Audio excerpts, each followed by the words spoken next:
So I know at Newton, they talk about having a goal to personalize lessons for students around the world. That sounds like a pretty big goal. How does Newton go about doing that? Yeah, absolutely. So we try and partner with some of the world's best educational learning application providers. They're at that point of learning between the student and the content, right? And they have, in a lot of cases, huge student bases. So, we're working with Pearson. They have 11 million students on their digital platform. HMH is, the largest K-12 provider in North America. So both of those are partners of ours. And so by partnering with them and integrating our technology into their learning applications, we get the best-in-class personalization technology in those solutions, personalizing that student learning experience at the point in time where it's occurring. We always talk about technology and the promise of technology, but I imagine, especially in what you're doing here, there are also challenges, I would think, to getting technology to the point where it can deliver what you want it to deliver. What do you see as the challenges here for you, and what are you all doing to overcome those challenges? It's a tough question. Right now, this sector is just moving in this direction so rapidly.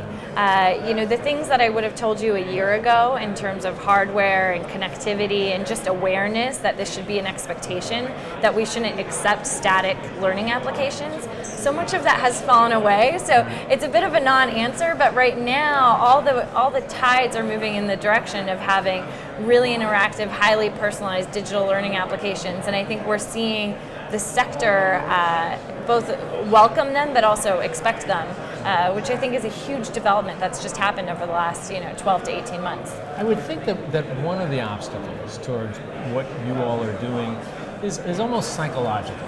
The notion of people thinking, well, we've always learned one way, so why should we now learn a different way? Do you find that?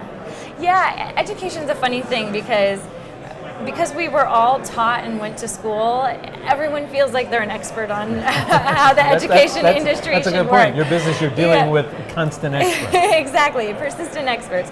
So I do think there's this bias towards, well, that isn't how I learned. This idea of you and I being in the same classroom, sitting next to each other, and maybe your homework is different from mine. And that can feel unsettling when that wasn't the experience we had in school. But then logically you go, well, we shouldn't have had the same homework because actually but that's a tough hurdle. I mean, if you had a room full of people, you're thinking we should all be learning at the same rate, learning the same content. And I would think that that's a fairly embedded concept. Yeah, I think that's right. But then you also, if you think back to those times when you were in school and you were doing the same thing as everybody else, and you were probably one of two things. One, bored, because you already got it, and not everybody was there with you, or discouraged, frustrated, embarrassed, because you weren't getting it, and it seemed like everybody around you was. And those are such deep emotions that we all experience that were so painful, and it shouldn't have to be that way. And so if we have this technology that's personalizing to each student in real time, you can alleviate that boredom, you can alleviate that frustration and embarrassment, and you can have just students who are super engaged in the content that they're learning, because it's at that right challenge level. It's at that point where they're deeply engaged with it. That sounds so logical.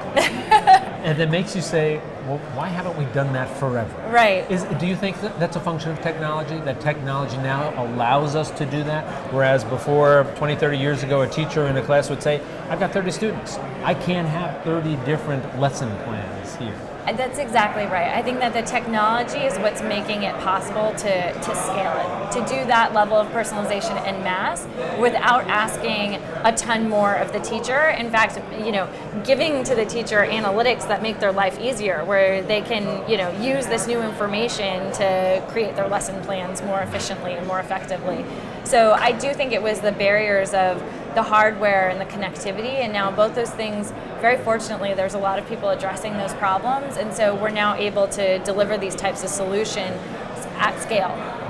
If you and I were having this conversation 5 years from now, 10 years from now, do we even have any idea of the kind of technology that's going to be available for you to personalize your lessons for students around the world? It's a great question. I just think it's going to get deeper and deeper and more nuanced.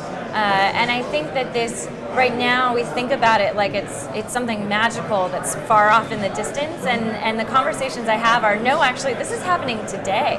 Our students who are using HMH products in California, they're, each question that gets put in front of them has been optimized for that particular student based on everything they've done on the system up until that point.